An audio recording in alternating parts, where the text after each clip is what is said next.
ടാക്സില അക്കാദമിയിലേക്ക് എല്ലാവർക്കും സ്വാഗതം. ഇന്നിവിടെ നാം ചർച്ച ചെയ്യാൻ പോകുന്നത് ഇൻഡസ്ട്രിയൽ റവല്യൂഷൻ അഥവാ വ്യവസായ വിപ്ലവത്തെക്കുറിച്ചാണ്.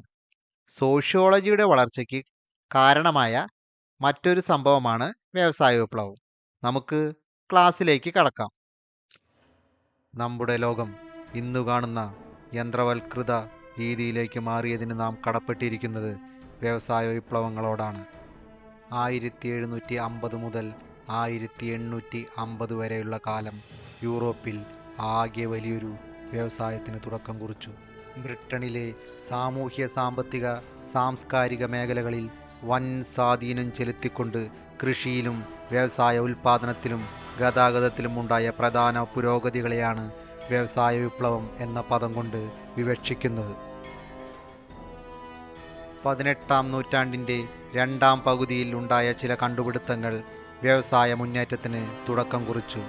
മികച്ച ഉൽപ്പന്നങ്ങളുടെയും യന്ത്രങ്ങളുടെയും ആവിർഭാവത്തോടെ ജനങ്ങളുടെ ജീവിത നിലവാരത്തിലും കാര്യമായ പുരോഗതി ഉണ്ടായി.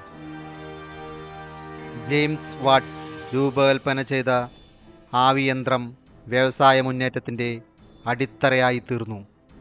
ഖനികളിൽ നിന്നും ജലമൊഴുക്കി കളയുന്നതിനാണ് ആദ്യം ഈ യന്ത്രം ഉപയോഗിക്കപ്പെട്ടത്.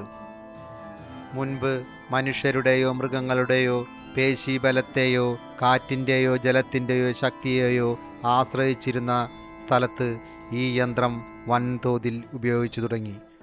ഒരു 100 വർഷക്കാലം എല്ലാ വ്യവസായങ്ങളുടെയും നടുനായകത്വം വഹിച്ചത് ആവിയന്ത്രമായിരുന്നു. തുണിമില്ലുകളുടെ രൂപീകരണം വ്യവസായ വിപ്ലവത്തിൻ്റെ വേഗത വർദ്ധിപ്പിച്ചു. മനുഷ്യർ വളരെയധികം സമയമെടുത്ത് ചെയ്തിരുന്ന വസ്ത്രനിർമ്മാണം യന്ത്രങ്ങളുടെ ആവിർഭാവത്തോടെ വളരെ പെട്ടെന്ന് ചെയ്തു തീർക്കാനും ഉൽപാദനം 10 മടങ്ങ് ഇരട്ടിയാക്കാനും സാധിച്ചു. വ്യവസായ വിപ്ലവം സോഷ്യോളജിയുടെ വളർച്ചയിലെ മറ്റൊരടിസ്ഥാന സംഭവമായി മാറാൻ തുടങ്ങുകയായിരുന്നു. യൂറോപ്യൻ സമൂഹം കർഷക വ്യവസ്ഥയിൽ നിന്നും വ്യവസായ വ്യവസ്ഥയിലേക്ക് മാറിയ കാലഘട്ടമായിരുന്നു വ്യവസായ വിപ്ലവത്തിൻ്റെ കാലഘട്ടം.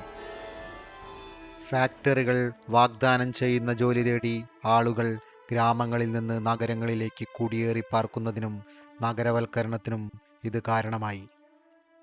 പക്ഷേ വലിയൊരു വിഭാഗം ആളുകൾ തുച്ഛമായ വേതനത്തിന് മണിക്കൂറുകളോളം ജോലി ചെയ്യേണ്ടി വന്നു. മുതലാളിത്ത വ്യവസ്ഥിതി രൂപം കൊള്ളാൻ ഇത് കാരണമായി. വ്യവസായ വിപ്ലവം യൂറോപ്യൻ സമൂഹത്തിൽ പല മാറ്റങ്ങൾക്കും ഇടവരുത്തി. അനേകം പ്രതികരണ പ്രസ്ഥാനങ്ങൾ രൂപം കൊണ്ടു. ഈ സ്ഥാനങ്ങൾ സാമൂഹ്യ ചിന്തകരെ സ്വാധീനിച്ചു.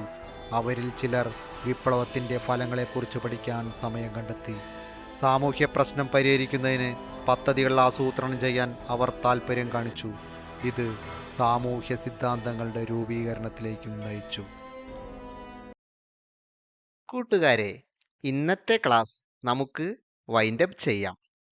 എല്ലാവരും ക്ലാസ് ഇഷ്ടമായെങ്കിൽ സബ്സ്ക്രൈബ് ചെയ്യാൻ മറക്കല്ലേ. കമൻറ്റ് ചെയ്യാനും മറക്കരുത്. ഇനി എന്തായാലും അടുത്ത ക്ലാസ്സിൽ കാണാം.